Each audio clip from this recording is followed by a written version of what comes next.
tecnologici, appassionati e per nulla noiosi. Sono i professori YouTuber che ormai da anni attraggono i ragazzi con le loro video lezioni, una tendenza che sembra prendere sempre più piede e che fa capire come sta cambiando la scuola. I docenti infatti non si limitano a lavorare nelle aule scolastiche fisiche, ma utilizzano i social network per diffondere le loro conoscenze e competenze. Sono tanti gli esempi in Puglia. Vincenzo Schettini, professore di fisica da oltre 15 anni, ha fondato un canale YouTube che ha appena superato i 200.000 iscritti, La fisica che ci piace. Ha iniziato 7 anni fa, quando chiese ad uno studente di riprenderlo mentre faceva lezione. Da allora non ha più smesso. Il suo obiettivo è spiegare con esempi pratici e dimostrazioni accattivanti teorie come quella dei vasi comunicanti, della gravità e così via.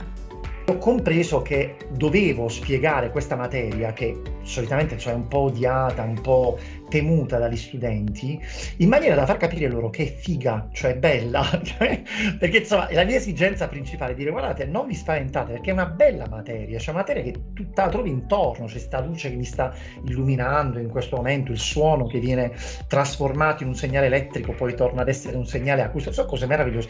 Allora, quando io ho capito che poteva essere spiegata in questo senso, in questi termini, e che era il modo giusto di arrivare agli studenti, è iniziata una sorta di discesa per me. A volte sono io invece che sento l'esigenza di interrompere quello che è il discorso che sto facendo, per esempio su un argomento di fisica, per parlare di metodo, per parlare di come si prendono appunti, come si affronta un'interrogazione, come si prepara un compito, perché non bisogna mai stancarsi di fare questo in classe. Cioè, io lo dico sempre: lo studente che va via, finisce le scuole superiori, difficilmente ricorderà tutte le formule, ma si ricorderà di quei docenti che gli avranno lasciato in mano gli strumenti per andare avanti. C'è chi invece ha iniziato durante il lockdown per la pandemia da Covid-19. È il caso del professor Fabrizio Puca, amante della filosofia, che sulla sua pagina Tolandus Redivivus risponde alle richieste e alle curiosità dei ragazzi, ma anche di molti adulti.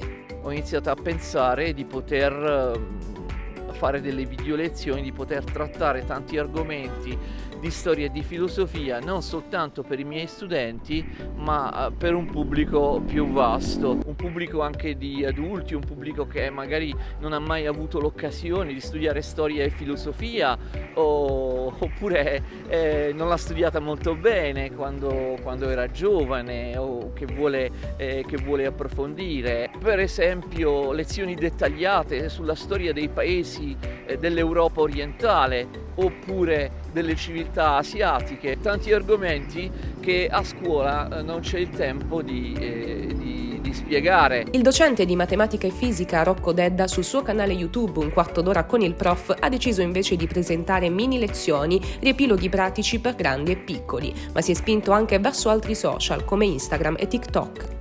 È stato un po' naturale investigare queste altre piattaforme. Instagram, che è una piattaforma molto ampia, Facebook, TikTok è un mondo. Sto lavorando dei video, degli short con una lavagna, un pennarello in cui spiego piccole lezioni di matematica di 1 minuto e vanno alla grandissima. La scuola sta cambiando, il linguaggio sta cambiando. Secondo me affrontare anche la didattica, il rapporto con gli studenti, questa sorta di peer-to-peer comunicativo, quindi mettiamoci alla pari sul linguaggio, poi andiamo un attimo sui contenuti e sulle competenze, secondo me è una grandissima opportunità.